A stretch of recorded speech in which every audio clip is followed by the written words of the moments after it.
નમસ્કાર, ન્યૂઝ 18 ગુજરાતીમાં આપનું સ્વાગત છે। હું છું રિંકલ। સમાચારની શરૂઆત કરી મહત્વપૂર્ણ સમાચાર સાથે।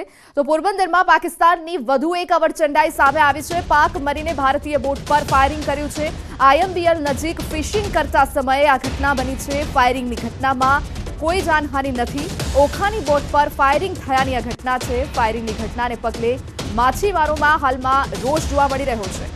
તો પોરબંદરની આ ઘટના છે કે જ્યાં ભારતીય માછીમાર બોટ પર ફાયરિંગ કરવામાં આવી। પાકિસ્તાનની આ નાપાક હરકત સામે આવી છે।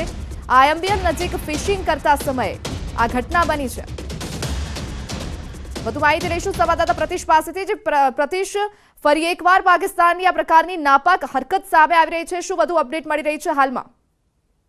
જી રિંકલ, જે પાકિસ્તાન મેરીટાઈમ સિક્યુરિટી છે તેઓએ ગઈકાલ મોડી રાત્રિના જે પોરબંદર સહિતની જે બોટો જે ફિશિંગ કરી રહી હતી આઈએમબીએલ નજીક, ત્યારે દેવભૂમિ દ્વારકા જિલ્લાની જે ઓખાની જે બોટ જે છે તે ઓખાની બોટ પર જે પાકિસ્તાન મેરીટાઈમ સિક્યુરિટી દ્વારા ફાયરિંગ કરવાની ઘટના બની છે। જેમાં મહત્વની વાત એ છે કે સદનસીબે કોઈ જાનહાનિ નથી થઈ, પરંતુ હાલમાં એવી પણ શક્યતાઓ જે જોવાઈ રહી છે કે જે બોટ છે તેનું બોટનું અપહરણ પણ થયું છે ને તેમાં જે 7 જેટલા માછીમારો છે તે માછીમારોને પણ જે પાકિસ્તાન મેરીટાઈમ છે તે સાથે લઈ ગઈ હોય તેવું હાલ જાણવા મળી રહ્યું। જોકે કોસ્ટગાર્ડ સહિતની જે સુરક્ષા એજન્સીઓ છે તેના દ્વારા હજુ સુધી આ અંગે કોઈ પુષ્ટિ કરવામાં નથી આવી, પરંતુ વારંવાર જે રીતે રિંકલ આ પ્રકારની જે ઘટનાઓ બને છે તેને લઈને માછીમારોમાં પણ જે રોષ છે તે જોવા મળી રહ્યો છે। જી પ્રતિશ, આભાર માહિતી બદલ।